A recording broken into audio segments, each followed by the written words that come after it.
வணக்கம். இப்போ இருக்கிற அரசாங்கம் எப்படி இருக்கு அப்படின்னா, அதாவது அது 6 மணிக்கு முன்னாடி, இது 6 மணிக்கு அப்புறம். அது நல்லவாய், இது நாரவாய் அப்படின்ற மாரி தான் இருக்கு. என்னடா இப்படி சொல்றானே அப்படின்னு நினைக்காதீங்க. இந்த காணொளிய பாருங்க. அரசு நிலத்தில் வீடு கட்டி வருடக்கணக்கில் சட்டப்பூர்வமான மின் இணைப்பு, வீட்டு வரி போன்ற ஆவணங்களுடன் ஆக்கிரமித்துள்ள அனைவருக்கும் பட்டா முறைப்படுத்துதல். நல்லா பார்த்தீங்களா? அப்படியே இந்த காணொளிய பாருங்க. ஊத்திக்கிறோம் இந்த இடத்துல மருந்து ஊத்திட்டு இந்த குழந்தைக்கு மருந்து ஊத்துறோம். இந்த குழந்தைய மருந்து ஊத்தி சாவடிக்கிறோம். அப்படி என்ன பண்ணும்? யாரெல்லாம் எங்க போ? இந்த நேரத்துல ஒவ்வொரு வீட்டுல இருக்கிற என்னுடைய குட்டி நண்பா நண்பீஸுக்கு ஒரு ரிக்வெஸ்ட். மாமா, எங்களுக்கு இந்த இடத்த விட்டா வேற இடம் இல்ல. அழுகக்கூடாது. உங்களுக்கு ஏதாவது ஒரு சாக்லேட்டோ இல்ல ஏதாவது ஒரு கிண்டர் ஜாய் வேணும் அப்படின்னா அழுது அடம் பிடிச்சி சக்சஸ் பண்ணிடுறீங்கல்ல. விஜய் மாமா, இந்த வீடு விட்டா எங்கேயுமே இல்ல. அந்த மாதிரி உங்களுக்கு ஏதாவது ஒரு ட்ரெஸ் வேணும்னா அழுது அடம் பிடிச்சி சக்சஸ் பண்ணிடுறீங்களே. அந்த எங்களை காப்பாத்துங்க, எனக்கு பட்டாதான் வேணும். இந்த வீட்டை விட்டு நாங்க எங்கேயும் போக மாட்டோம். அந்த மாதிரி உங்களுக்கு பிடிச்ச இந்த விஜய் மாமாவுக்காக பிடிக்குது ராசா என் மனதுக்குள்ள வெடி வெடி பட்டா வேணுங்க. இந்த விஜய் மாமா ஜெயிக்கணும்ன்றதுக்காக, நம்ம தமிழ்நாடு ஜெயிக்கணும்ன்றதுக்காக உங்க வீட்டுல இருக்கிற உங்களுடைய அம்மா, அப்பா, சித்தி, சித்தப்பா, பெரியப்பா, பெரியம்மா, ஒவ்வொரு வீட்டுல இருக்கிற ஓட்டு போடுற வயசுல இருக்கிற அண்ணா, அக்கா எல்லாருக்கிட்டையும் விசில் சின்னதுக்கு ஓட்டு போட சொல்லுங்க. சப்போஸ் யாராவது ஓட்டு போடாம வீட்டுல உட்கார்ந்துட்டு இருந்தாங்கன்னா அவங்க காதுலயே போய் அன்பா விசில ஊதி ஓட்டு போட ஓட வைங்க. எத்தனை பேருக்கு அந்த பிஞ்சு குழந்தை அழுகும்போது கண்ணில் தண்ணி வந்துச்சு அப்படின்னு சொல்லுங்க. இந்த காணொலியை பார்க்கும்போது எல்லாமே வந்து பார்த்தீங்கன்னா உண்மையிலே கண் கலங்குதுங்க. அந்த குழந்தைங்க கதறது, குழந்தைங்களுக்கு என்னங்க தெரியும்? இத்தனை நாளாக அந்த குழந்தைங்க ஓடி ஆடி விளையாடிட்டு இருந்த வீடு உனதில்ல, உங்கள் வீடு இல்லை, அது அரசாங்கத்தோட இடம், இடித்து எடுக்க போகிறோம், இதுக்கு மேலே நீங்கள் அந்த வீட்டில் வாழ போகிறதில்ல அப்படின்னா அந்த குழந்தைங்களோட மனநிலையை யோசிச்சு பாருங்கள்.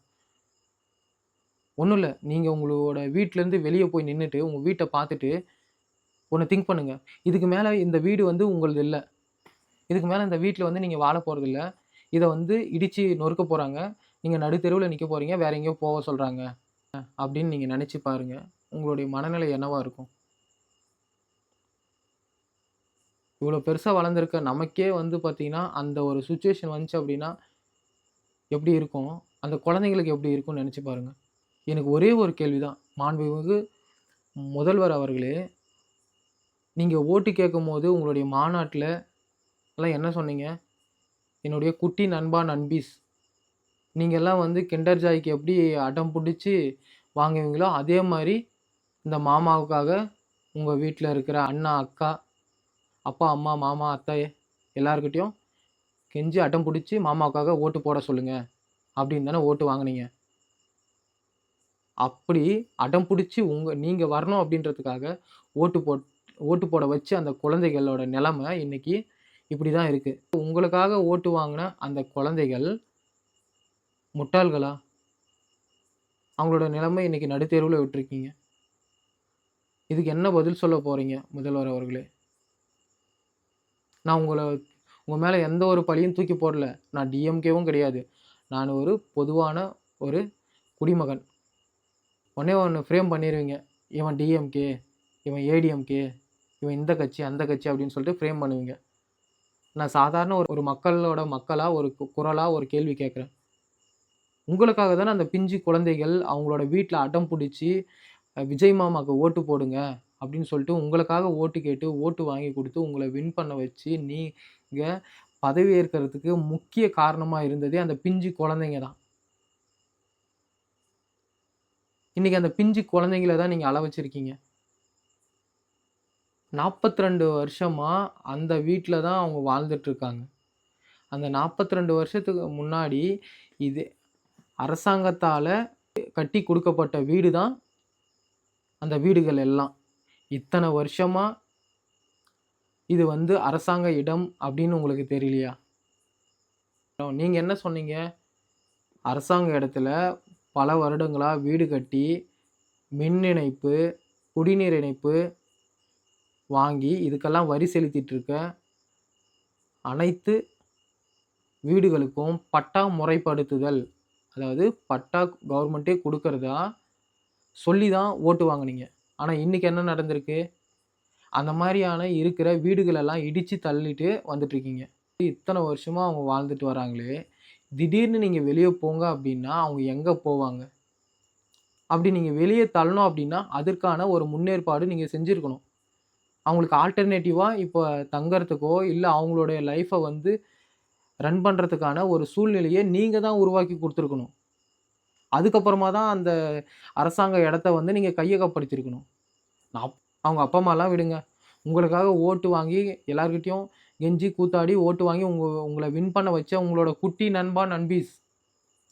அவங்க தான் அங்க கதறிட்டு அழுந்துட்டு இருக்காங்க. அந்த காணொளியில பார்த்தீங்க நீங்களே உங்களுக்கே தெரிஞ்சிருக்கும். அந்த அம்மா என்ன சொல்லுது? இந்த குழந்தைங்கள்லாம் நாங்க மருந்து ஊத்தி கொன்னுட்டு நாங்களும் செத்து போக போறோம் அப்டின்றாங்க. அப்படி உங்க குட்டி நண்பா, நண்பீஸ வந்து சாக விட போறீங்களா நீங்க தான்? அதுக்காக தான் நீங்க வந்து முதல்வர் ஆனீங்களா?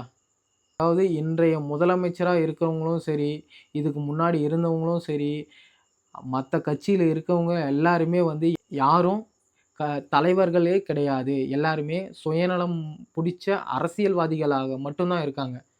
ஏன் அப்படி சொல்றேன் அப்படின்னா, ஒரு தலைவன் அப்படின்றவன் எப்படி இருக்கணும் அப்படின்னா, நாட்டுக்கெல்லாம் அரசனா இருக்கக்கூடிய ஒரு தலைமை பண்பு, எல்லாரையும் வழி நடத்தக்கூடிய தலைமை பண்புடையவனாவும் இருக்கணும். ஒரு மக்களுக்கு ஒரு பிரச்சனை அப்படின்னா, படை தளபதி மாரி களத்துல இறங்கி சண்டை போடுற வீரம் மிக்கவனாவும் இருக்கணும். அவன் தான் உண்மையான தலைவன். மக்களுக்கு ஒரு பிரச்சனை அப்படின்னா, ஓடி ஒளியறவனும் தலைவன் கிடையாது. தங்களுடைய அரசியல் சுயலாபத்துக்காக மக்களை பயன்படுத்தி கொல்றவனும் தலைவன் கிடையாது. புரிஞ்சிருக்கும்னு நெனைக்கிறேன். இதெல்லாம் எதுவுமே தெரியாம, எதுவுமே புரிஞ்சிக்காம, நாமெல்லாம் ஒரு பக்கம் ஃபயர் விட்டுட்டு இருக்கோம். ஜனநாயகம் படத்துக்கு டிக்கெட் வாங்கணும் அப்டின்லாம். ஏன்னா ஆல்ரெடி ஜனநாயகம் கொல்லப்பட்டுட்டு இருக்குடா. இந்த நேரத்துல நீங்க ஜனநாயகம் படம் பார்த்தா என்ன? பார்க்கலனா என்ன? எவனோ ஒரு புரொடியூசர், எவனோ ஒரு நடிகன் அவனுடைய சுயலாபத்துக்காக, அவங்களோட லாபத்துக்காக படம் எடுத்து விடுறாங்க. அத நீங்க வந்து ரூ. 100 டிக்கெட்ட 1000, 5000ன்னு குடுத்து டிக்கெட்ட வாங்கி, உங்களோட காச தான் வந்து கரியாக்கிட்டு இருக்கீங்க, வீணாக்கிட்டு இருக்கீங்க, உங்களோட நேரத்த வீணாக்கிட்டு இருக்கீங்க. அதாவது ஏடிஎம்கே, டிஎம்கே, இப்ப நீங்க டிவிகே. உங்களுக்கு 3 பேருக்கும் எந்தவித மாற்றமும் கிடையாது. எல்லாருமே ஒரே மாரி தான் இருக்கீங்க. மாற்றம் அப்டின்னா, நீங்க ஃபேக் நரேட்டிவ்ஸ் அதிகமா செட் பண்றீங்க. அது மட்டும் தான் மாற்றம்.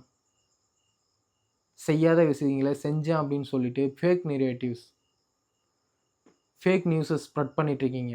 அதுதான் மாற்றம். 50 வருஷத்துக்கு அப்புறமா வந்து திராவிட கட்சிகள் இல்லாம ஒரு கட்சி வந்து வின் பண்ணியிருக்கு அப்டின்னு சொல்றீங்க. ஆனா, இந்த 5 வருஷம் ஆட்சி முடிவுல நம்ம தமிழகம் 50 வருடத்திற்கு பின்னோக்கி செல்லப்போது. அது மட்டும் தெளிவா தெரியுது. எதையும் போதிக்கும்போது புரியாது.